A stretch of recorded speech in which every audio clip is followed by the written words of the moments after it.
一個迷人嘅話題，涉及意識、現實以及宇宙嘅基本。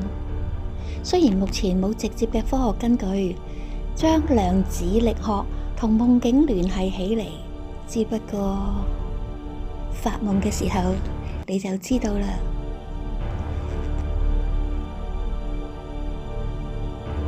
量子疊加同夢境嘅狀態係好有趣㗎，揭示呢個量子同夢之間嘅關係。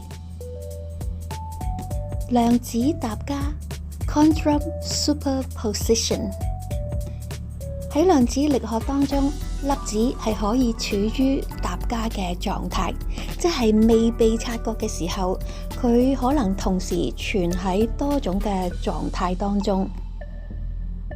喺量子力學，粒子係可以處於疊加狀態嘅。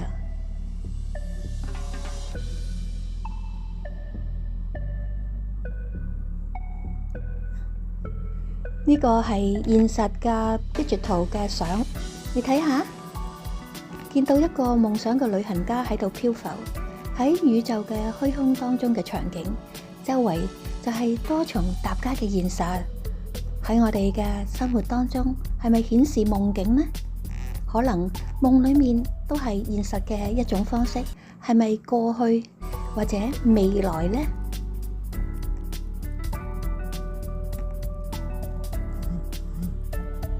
我哋可以喺夢中見到好多現實或者時間線，其實呢個就係同量子疊加嘅概念係相等嘅。有興趣再同大家講下，首先發返個甜夢先，千祈唔好錯過啊！